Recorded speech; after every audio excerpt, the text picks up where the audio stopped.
የኢትዮጵያ ህዝብ አሁን የለውጥ ኃይል አይደለም ብቁ ህዝብ አይደለም የለውጥ ህዝብ አይደለም ከራሳችን ተጨባጭ ውድቀት ድክመት መማር ማንችል ህዝቦች ነው ጦርነቱን በመቆስቆስ ጦርነቱን በማጋጋል የህብረተሰብ ድጋፍ በተሳሳተ መንገድ አገኛለሁ ብለው ስለሚያስቡ ነው አምባገነኖች ይሄን የሚያደርጉት አንድ ህዝብ ብቁ ህዝብ ነው የሚባለው ጥቅምና ፍላጎቱን በትክክል አውቆ ለእንዲህ አይነት መሰሪ ፖለቲካ መጠቀሚያ መሆን አልችልም ሲል ነው ብቁ ነው የሚባለው አንድ ህዝብ የኢትዮጵያ ህዝብ አሁን የለውጥ ኃይል አይደለም የለውጥ ህዝብ አይደለም ብቁ ህዝብ አይደለም I'm sorry ህዝብ አይተችም ይባላል አሳምሬ ነው የምተቸው የኢትዮጵያ ህዝብ ብቁ ቢሆን የሚሰራውን የሚፈልገውን በአግባቡ የተረዳ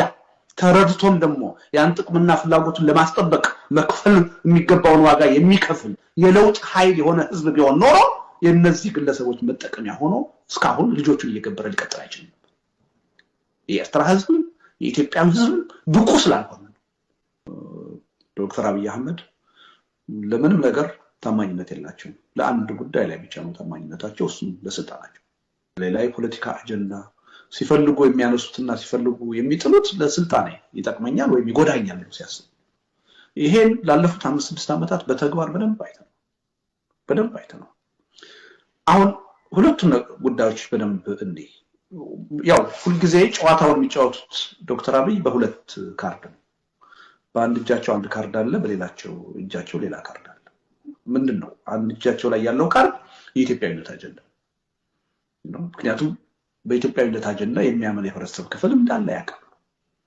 የኢትዮጵያዊነት ምንላቸው አጀንዳዎች የራሳቸው ቀላል የማይባል ማህበራዊ መሰረት እንዳላቸው ያውቃሉ ይሄን አጀንዳ በአንድ እጃቸው ይዘው በሌላ በኩል ደግሞ መጣሁበት የሚሉት ደግሞ ማህበረሰብ አለ የኦሮሞ ብሔርተኝነት ደግሞ ያስፈልገኛል ብለው ያምናሉ የኢትዮጵያዊ ማህበራዊ መሰረቱ ከኔ በተጻራሪ ሲቆም ይሄን ባላንስ መጠብቀው የኦሮሞ ብሔርተኝነትን በማንሳት ነው ብለው ያምናሉ እነዚህ ሁለት ካርታዎች ይዘው ነው ጨዋታ የሚጫወቱት ስለዚህ በሁለቱ ካርታዎች በሁለት ማህበረሰብ ላይ እየተጫወቱ ነው በአንዱ ካርታ ኢትዮጵያዊ ማንነት አለኝ የሚለው ህብረተሰብ አይምሮ ላይ ይጫወታሉ በሌላው ካርታ ደግሞ የኦሮሞ ብሔርተኛ ነኝ የሚለው ማህበረሰብ ላይ ይጫወታሉ ይሄ ሁለቱ ህብረተሰብ መንቃት አለበት እነዚህን ካርታዎች እያነሱና እየጣሉ የሚጠቀሙት ለአንዳችን ብለው አይደለም ለራሳቸው ብለው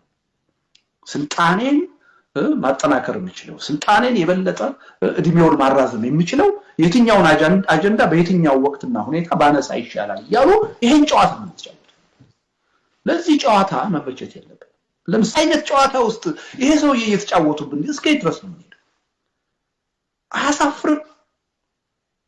አንድ ግለሰብ ምንም ዝግባ የሚባል የፖለቲካ ታሪክ የሌላቸው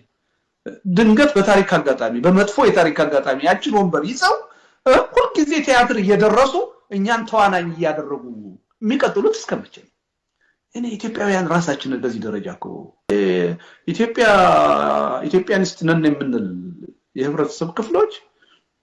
ደጋግመን ዶክተር አብይ በኦሮምኛ ሲናገሩ ምን እንደሚናገሩ አይተናል የሰሜኑ ኃይል ከርቶኛል ካጠገቤ ርቋል ብለው ሲያስቡ ምን ያህል የኦሮሞ የብሔርተኝነትን አጀንዳ ሊጠቀሙበት እንደሚፈልጉ አይተናል ከፍተኛ የሆነ ኦሮሞ ጠል አመለካከት አለ ብለው አዲስ አበባ ያደረጉት ንግግር እናስታውሳለን ከአቶ ለማ ጎን ቆመው ቁጭ ብለው የዲሞግራፊ ለውጥ ኢትዮጵያ ውስጥ አዲስ አበባ ውስጥ እንዲመጣ ምን ያህል አምነው እንደሰሩ አይተናል ወለጋ ሄደው ያደረጉትን ንግግር አይተናል ባሌ ሄደው በኦሮምኛ ያደረጉትን ንግግር አይተናል ከዚህ በኋላ ይሄ ሰውዬ ለኢትዮጵያዊ አጀንዳ ተቆርቋሪ ነው ብለን ምናምን ከሆነ አሳፋሪ ነው በእውነት የንቃተ ህሊና ደረጃችን እጅግ ዝቅተኛ ነው አስተሳሰባችን የቀነጨረ ነው ከፍተኛ የሆነ የአይኦዲ ንጥረት አለብን ማለት ነው የኦሮሞ ብሔርተኞችምና የኦሮሞ ህዝብ ይሄን መረዳት አለበት ሁሉ ጊዜ የኦሮሞ ብሔርተኝነት አያዋጣኝም ብለው ሲያስቡ የኦሮሞን ህዝብ ሳይቀር ያናናቁ ምን ያህል እንደሚናገሩ ታይቷል ራሳቸውን የኢትዮጵያ ጠበቃ አድርገው የባህር በር እስከማስመለስ ድረስ አጀንዳ ይዘው ሊመጡ እንደሚችሉ የኦሮሞ ህዝብ ተደጋጋሚ ራሳቸውን ከኢትዮጵያዊ ብሔርተኞች ጋር ከአማራ ብሔርተኞች ጋር አንድ አድርገው ለማቅረብ ሲሞክሩ በተደጋጋሚ ታይቷል በትግራይ ጦርነት ይሄ በተደጋጋሚ ታይቷል ስለዚህ የኦሮሞ ህዝብም ኢቭን የኦሮሞ ብሔርተኞችም በዶክተር አብይ የሚሳካ ዓላማ እንደሌላችሁ መገንዘብ አለባችሁ። መጫወቻ ነው እየሆናችሁ ያላችሁት። እየቀለዱባችሁ ነው። አሁን የሚሰራው ድራማ በእናንተ አይምሮ እየተጫወቱ መሆኑን መንቀት አለባችሁ። ስለዚህ ይሄ ሰውዬ ለሁለታችንም የማይበጁ ሰው ናቸው። በሁለታችንም እየተጫወቱ የስልጣን የበላይነታቸውን እስከ ወዲያኛው ይዘው መቀጠል የሚሞክሩ ሰው ናቸው። ስለዚህ የወቅቱንም የኤርትራና የኢትዮጵያ ፍጥጫ ከዚህ አንፃር ማየት አለብን። ምን ታስቦ ነው? ዓላማው ምንድነው? ይሄ እንደው የታይሚንጉ ጉዳይ፣ አሁን ያለንበት ውስጣዊ ሁኔታ ጉዳይ ይሄ እንደተጠበቀ ሆኖ ሞቲቭ ምንድነው? ለምንድነው ይሄ ካርድ ዛሬ የተመዘዘው? የሚለውን ነገር ቆም ብለን ሰከን ባለ መንገድ ማየት አለብን። ሪሊ የነሱ ቲያትር መጠቀሚያ መሆን የለብንም።